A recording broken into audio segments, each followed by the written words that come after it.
Chers lecteurs, chères lectrices, bonjour. C'est un réel plaisir de vous retrouver pour des explications dans nos jolis livres, dans la rubrique Provence Terre d'Histoire.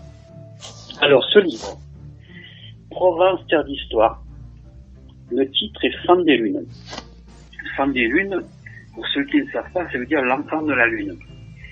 Dans ce livre, vous allez avoir presque 200 histoires de villes et de villages. C'est mon dernier livre. Il est vraiment excellent.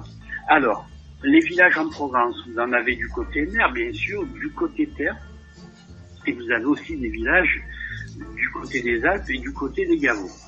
Je vais vous expliquer 3 éléments, comme ça vous allez comprendre un petit peu la Provence comme elle est. Car les histoires qui vont être du côté terre, bien entendu, ne seront jamais les mêmes du côté mer et du côté des Gavot, qui va être du côté des Basses ou des Hautes-Alpes.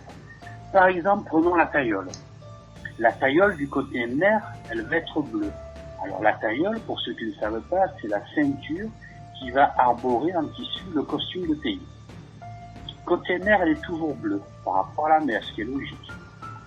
Et dans le côté mer, on va avoir la pompe à huile. Pourquoi? Parce qu'à l'époque, la pompe à huile, quand ils partaient en mer, à peu près 17e, 18e, ils emportaient dans les tonneaux, elle était ronde, et ils la mettaient dedans. Donc la pompe à huile. Du côté terre, donc tout ce qui va être le côté terre, bien entendu dessus la mer, que ça soit Saint-Maximin, que ça soit le Petit Luberon, le Grand Luberon, le Pays Aixois ou alors le Pays Salonnais, on va avoir la tailleule rouge avec le gibecier, qui est une pâte plus dure.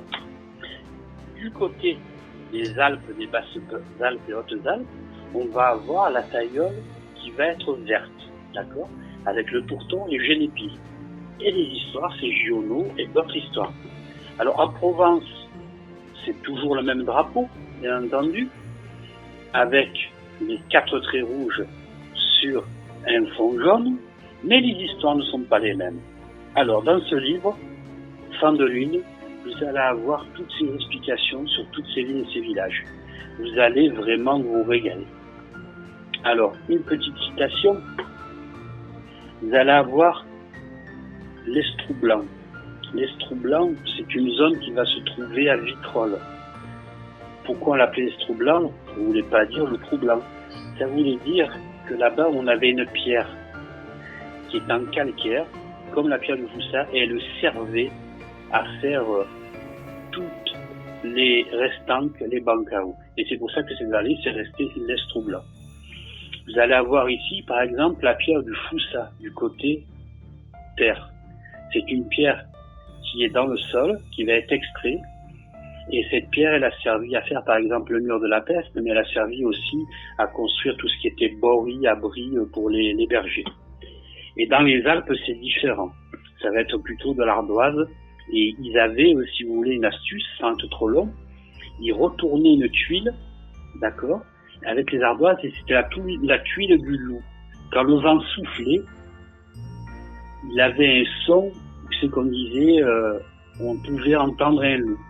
Et cette tuile était souvent faite sur ces toits qui sont différents du côté des Alpes. Alors dans ce livre, c'est un pur régal.